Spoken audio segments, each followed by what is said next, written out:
3, 2, 1, and now, action!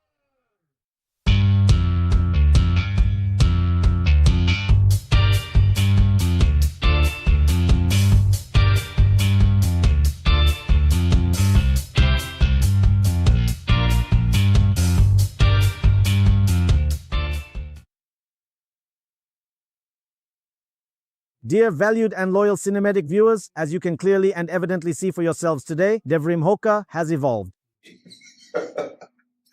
Both revolution and evolution. When you combine the two, we have our teacher Ahmet Uhri here with us. Hello. Honestly, I think I became Ahmet Uhri by evolving. You became Ahmet Uhri. Of course, it's not easy to raise an Ahmet Uhri like me. Of course. After we talked about the history of the toilet, our follower Ahmet Hoka reached out to us and said, could you tell us about the history of that presentation? So we said, now, come on, you tell it yourself. And I came here to tell it. Now you're going to learn all the facts. Professor, first we need to look at the history of osser from a linguistic perspective. Why do we use a soft onomatopoeia like os or hos? It comes from Mongolian. Why do the English use something loud like fart? Professor, to me, words like zart, fart, pert, turt, when there's a TR sound, it feels more original. It sounds nicer. Yes, indeed. Now, when I got into this, I went and looked into it. Also, because of my profession, since I'm a historian, I looked into it archaeologically. I checked where I could find it. I found it in Hittite. Hittite is related to English. It's an Indo-European language. It's the oldest known language. They have pert. It's loud. They use peripraxiviri for farting. So they use noisy words like that. But when I look at Turkish, it's yural, altaic, and quiet. This must have something to do with diet. It must be related to something. It must be related to lifestyle. It must have something to do with it. That's right, Professor. In one of our old programs, we said that in Kurdish, if it's voiced, it's tür. If it's voiceless, it's fis. So it seems this is also related to diet. Professor, did the first human fart? The first human, I think even before becoming human, they were farting. Because everyone farts. Cats fart too. Dogs fart too. Everyone passes gas because bacteria will enter. Digestion, and many so forth. Something will come out from somewhere. Yes. Professor, is it funny though? It's very funny when it's done against those in power. The other side is power. Power. It becomes very interesting when it's done to mock those who hold power in their hands. For this reason, even the Roman Emperor Caligula legalized farting just so that people wouldn't fart in front of him and make fun of him. He says, I made it legal by decree. He says, fart wherever you want, at the backgammon table, at home, in the car. Professor, in Africa, there's a leaf in front. They release gas from behind. It's neither shameful nor funny. Like we said, what's the big deal? Either the gas will come out or you'll fart and it'll be released from below. What's the problem? The digestive system is like a pipe. It's going to come out from somewhere, either from below or above. That's just how it is. It's the foreign element inside us.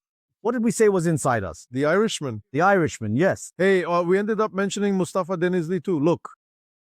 Of course, teacher, it's a truly different kind of trouble, a minor mishap when you let one slip carefully while doing deep strategic analysis on TV in front of an audience. You know, during the pandemic, all three of them sat down together. One more? I'll give you another one, teacher. Yes, it happens. It happened twice and back to back too. So actually, teacher, shall we talk about the smell, teacher? If the smell wasn't bothersome, would it still be a problem? It wouldn't. Like I said, it all comes down to diet. So if your diet is more meat-based with more animal products, what happens? There's more sulfur in it, so it smells worse, but it's quieter. But Yusuf, if you eat things like dried beans, chickpeas, broccoli, or things like radishes, then it's more explosive. It starts heading towards methane gas. God forbid if you strike a match, you'll catch fire. You'll catch fire, you'll explode. Yes. But if the plant-based foods you eat don't contain these smelly plants, then there's more gas. But it's odorless. I mean, it doesn't smell.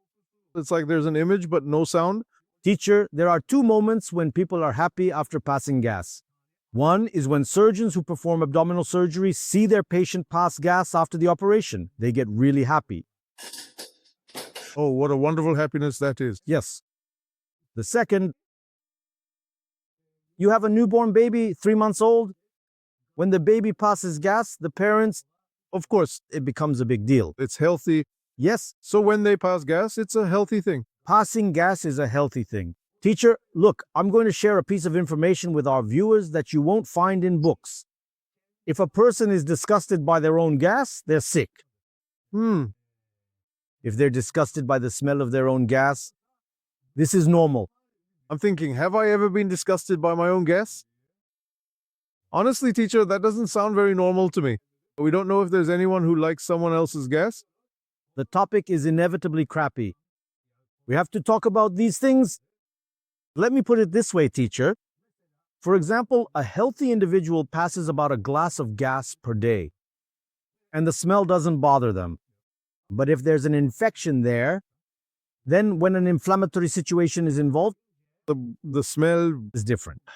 and they notice that smell themselves too. I mean, the smell of the gas you pass after eating a regular egg is different from the smell of the gas you pass after eating a spoiled egg. It's different, of course. But look, apparently people have noticed this throughout history, that this gas issue, how important gas is. There's even a god for it. In Egypt, in ancient Egypt, there was a god called Sebek-i-Nuef, the god of intestinal gases. The Romans took that and turned it into crepitus. They say that all the things moving around in our intestines, the things that produce gas, sometimes causing stomach aches, are actually a god. Professor, in the human body, both in the brain and in the abdominal area, there is always a balance and pressure.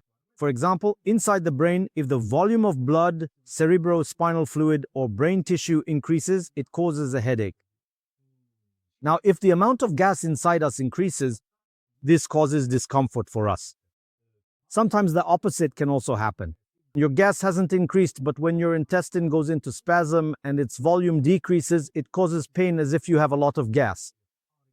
And Since they didn't know this in ancient times, what did they say? They said there's a god inside you wandering around. That's what's bothering us.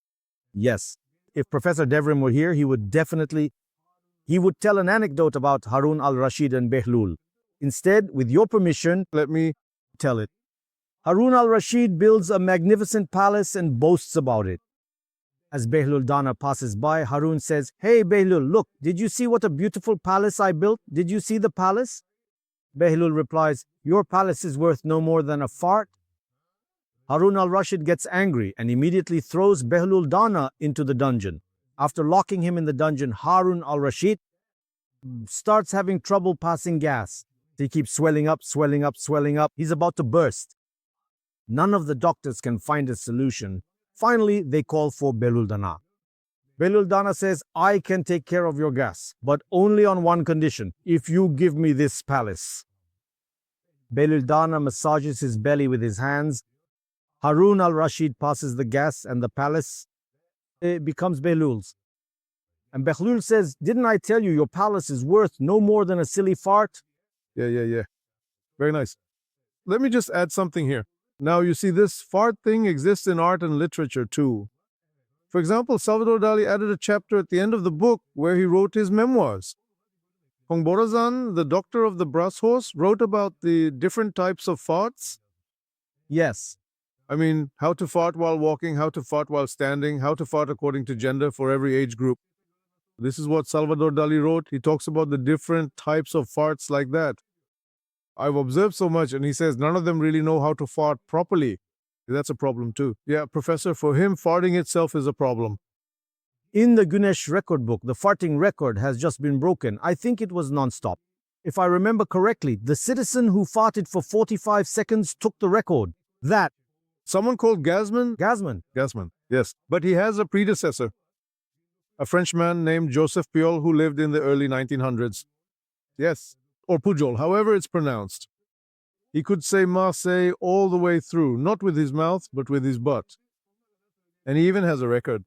At that time, while they were recording Enrico Caruso, Orfeo Records also came and recorded him singing songs with his farts.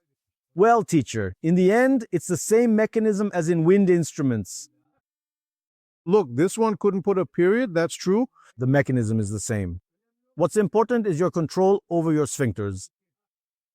That He can do that too, which means he can produce different notes from there. Now that's talent. Teacher. There's also a movie about him. There's a 45-minute film about him. You can find it on YouTube. Joseph Pujol or La Petomane. Petomane means the farter in French, apparently. Petomane. If you know French, you can watch it with subtitles. So I recommend it to the viewers. Watch it after us. Friends, honestly, this conversation could probably go on for another hour, couldn't it? Because gas is a part of being human. It's definitely something to be desired. It's our life. Live in tranquil peace with your own natural gas. Yes, right? Live in peace with your gas. Get completely rid of it with the most minimal discomfort possible. Absolutely, to all of them. Do you have anything to add? He doesn't want to add anything. I agree with all of it. I wish you happy and gassy days. Goodbye.